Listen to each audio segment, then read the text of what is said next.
और तो और इनकी एक सांसद है मान्यवर, उन्होंने किसान आंदोलन में किसानों को गालियां दी, नौजवानों के आंदोलन में नौजवानों के लिए इतनी भद्दी टिप्पणी की मान्यवर, इस सदन के अंदर मैं कह नहीं सकता मान्यवर। हमारी बच्चियों को ये कहा गया, उनके चरित्र के ऊपर सवाल उठाया गया। मैं निवेदन करना चाहता हूं जेपी नड्डा जी से, समझाइए अपने उस सांसद को। अभी तो उसको एक थप्पड़ पड़ा, सिर्फ 5 उंगली के निशान पड़े थे।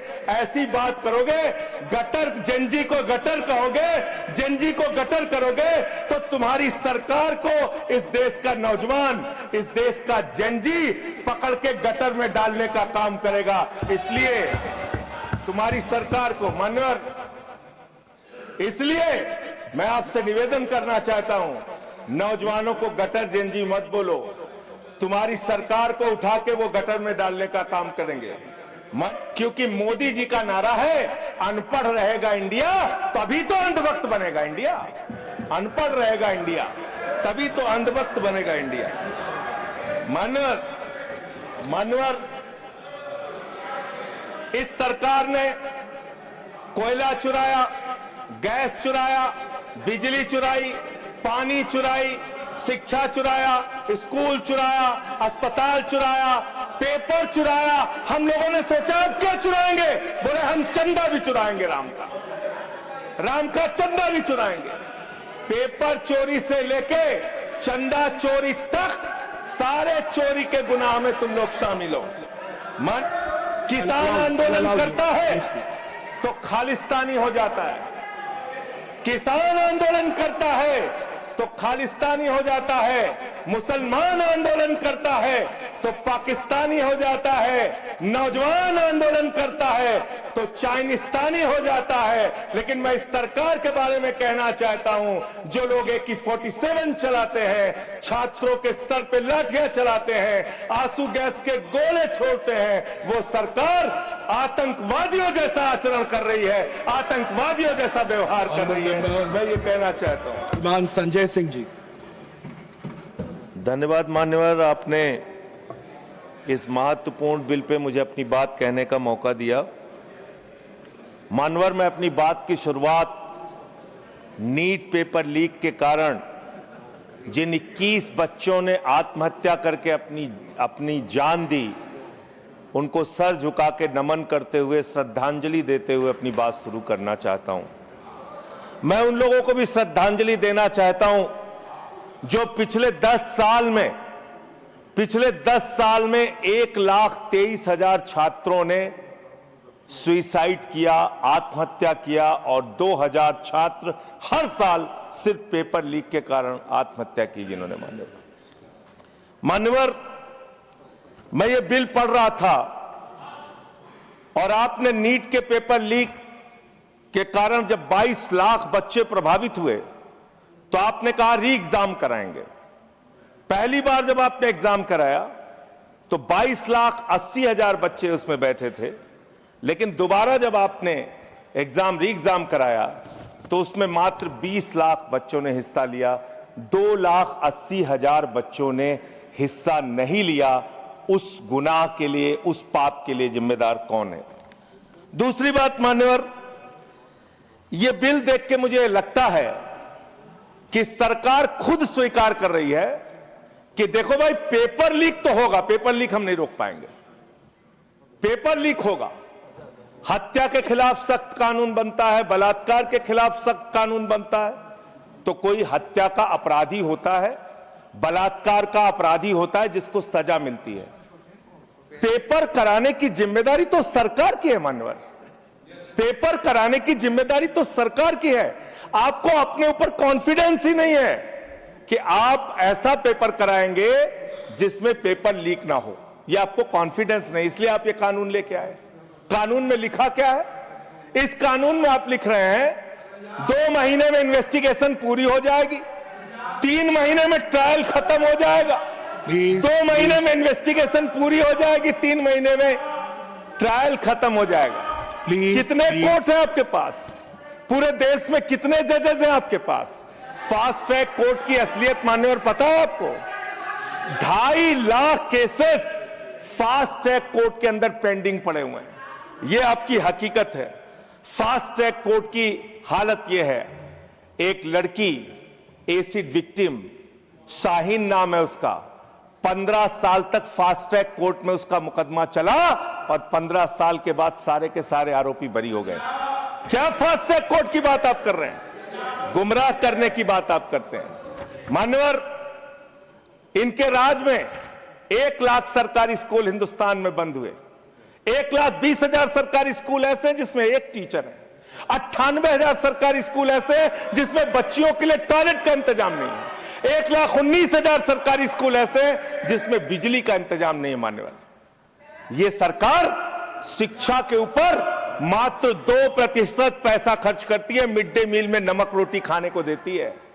इसलिए क्योंकि मोदी जी का नारा है, अनपढ़ रहेगा इंडिया तभी तो अंधभक्त बनेगा इंडिया।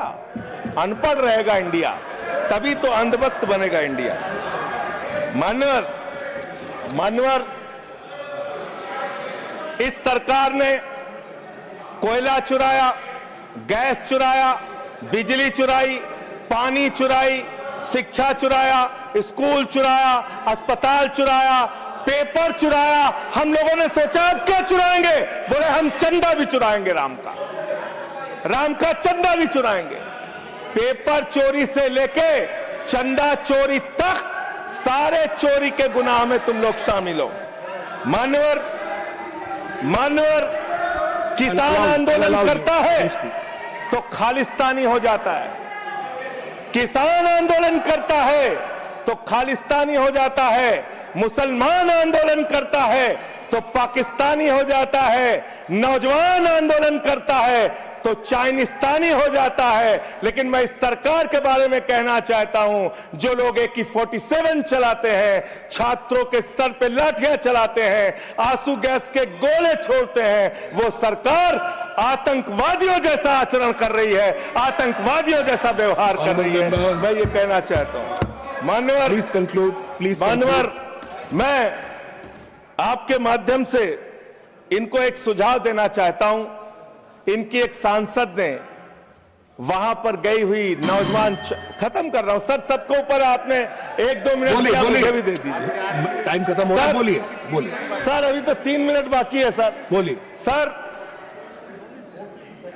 छात्र जो गए वहां आंदोलन करने, उनको बर्बरता पूर्वक मारा गया, लाठियों से पीटा गया सर। उनके सर फोड़ दिए गए, उनके ऊपर आंसू गैस के गोले छोड़े गए। वो चीखते रहे, चिल्लाते रहे, 500 छात्रों को घायल किया। और बिहार के अंदर इन लोगों ने AK-47 चलाया सर। वो आतंकवादी हैं हमारे छात्र, वो हमारे घरों के बच्चे आतंकवादी हैं सर, जिनके ऊपर आपने गोलियां चलाई। और तो और इनकी एक सांसद है मान्यवर, उन्होंने किसान आंदोलन में किसानों को गालियां दी, नौजवानों के आंदोलन में नौजवानों के लिए इतनी भद्दी टिप्पणी की। मान्यवर, इस सदन के अंदर मैं कह नहीं सकता मान्यवर। हमारी बच्चियों को यह कहा गया, उनके चरित्र के ऊपर सवाल उठाया गया। मैं निवेदन करना चाहता हूं JP नड्डा जी से, समझाइए अपने उस सांसद को। अभी तो उसको 1 थप्पड़ पड़ा, सिर्फ 5 उंगली के निशान पड़े थे। ऐसी बात करोगे, गटर जेनजी को गटर कहोगे, जेनजी को गटर करोगे, तो तुम्हारी सरकार को इस देश का नौजवान, इस देश का जेनजी पकड़ के गटर में डालने का काम करेगा। इसलिए तुम्हारी सरकार को मान्यवर, इसलिए मैं आपसे निवेदन करना चाहता हूं, नौजवानों को गटर जेनजी मत बोलो। तुम्हारी सरकार को उठा के वो गटर में डालने का काम करेंगे। मान्यवर, इसमें ऐसे प्रावधान आप लेके आए हैं। माननीय संजय जी, मैं बस खत्म कर रहा हूं। अकेले स्पीकर हैं आप? हाँ, अकेले हैं। अकेले। सर, मैं ये सोच रहा था कि ये सरकार ऐसा कानून लेके आए, अकेले रहेंगे तब भी तुम्हारे खिलाफ लड़ेंगे। याद रखना। माननीय संजय जी, अकेले रहेंगे तब भी तुम्हारे खिलाफ लड़ेंगे। ये दादागिरी कहीं और दिखाना। बैठ जाओ, चंदा चोरी करते हो तुम लोग। माननीय तरुण जी, बैठ जाओ, प्लीज माननीय Sanjay ji address the chair, chair को एड्रेस करें, एड्रेस को एड्रेस द चेयर। माननीय संजय जी मैं खत्म कर रहा हूं सर। एड्रेस द अरे नहीं नहीं एड्रेस द चेयर। माननीय तरुण जी पेपर चोर है, प्लीज सर प्लीज सर मैं सोच रहा था संजय जी अंतिम में एक बात खत्म माननीय तरुण जी, माननीय तरुण जी, पेपर माननीय चोर है, तरुण जी, पेपर चोर। प्लीज प्लीज अकेला रहूंगा तो रहूंगा माननीय तरुण जी, तुमसे प्लीज। किसी गलत फहमी में माननीय मत रहना। संजय जी, किसी गलत माननीय फहमी में मत संजय जी, रहना। समय जा रहा है आपका, समय जा रहा है, सर, समय जा रहा है। हाँ, खत्म एड्रेस करो। करिए सर, एड्रेस द डिस्टर्ब मत चेयर, करो। Address the chair. मान्यवर जी। मैं सोच रहा था कि आखिर ये सरकार ये पेपर चोरों के खिलाफ कार्रवाई क्यों नहीं करती। मुझे ये पता चला मान्यवर, Conclude करिए। ईडू टेस्ट नाम की एक कंपनी, खत्म कर रहा हूं, ईडू टेस्ट नाम की एक कंपनी जो गुजरात के अंदर ब्लैक लिस्टेड हुई, उससे बिहार में पेपर कराया गया, वहां भी ब्लैक लिस्टेड हुई, उसी से यूपी में पेपर कराया गया, वहां से भी ब्लैक लिस्टेड हुई। तो जो पेपर चोर है वो अहमदाबाद में ब्लैक लिस्ट हुए, बिहार में ब्लैक लिस्ट हुए, यूपी में पेपर चोरी की, क्योंकि उनको पेपर कराने का ठेका इसलिए मिलता है क्योंकि उनका संबंध। खत्म कर रहा हूं सर, 30 सेकंड सर, 30 सेकंड। जी, बोलिए। ओसीडू टेस्ट कंपनी का पेपर चोर का संबंध देश के प्रधानमंत्री और कई राज्यों के मुख्यमंत्री से है। थैंक यू मुख्यमंत्री से है सर, नो मुख्यमंत्री से है, उनके फोटो मिल जाएंगे। सर खत्म कर रहा हूं, धमकी मत दिलवाइए सर, प्लीज कंक्लूड करिए। चोर हमको धमकी दे रहे हैं, ये चंदा चोर हमको धमकी दे रहे हैं। Anything unparliamentary will not go on record. Anything unparliamentary will go on record. Please conclude करिए। I'll allow you. Please Chandrashekhar ji के अंतिम लाइन conclude करिए। तो आप ही आ रहे हैं सर, हमको Conclude करिए। I'll have to put that one. I'll allow you. Conclude करिए। बिठाइए Conclude करिए। उनके पेट पे दर्द शुरू हो माननीय गया sir. Sanjay ji, I'll have मिर्गी to के move on. झटके आ रहे हैं Conclude सर, तो करिए। उनको समझाइए। Conclude करिए प्लीज। मिर्गी के मैं झटके आ आपको रहे हैं समय सर, उनको दूंगा, समझाइए मैं सर। आपको समय दूंगा। I'll give you the time, इन लोगों please. को। Conclude करिए। सर, Conclude करिए। अंत में Please. चंद्रशेखर जी स्वर्गीय प्रधानमंत्री जी की एक लाइन के साथ अपनी बात कहना चाहता हूं इस देश के नौजवानों की तरफ से आपको। जिन हाथों में शक्ति भरी है राज तिलक देने की, जिन हाथों में शक्ति भरी है राज तिलक देने की, उन हाथों में ही ताकत है सर उतार लेने की, इसलिए अहंकार मत करो। Thank you.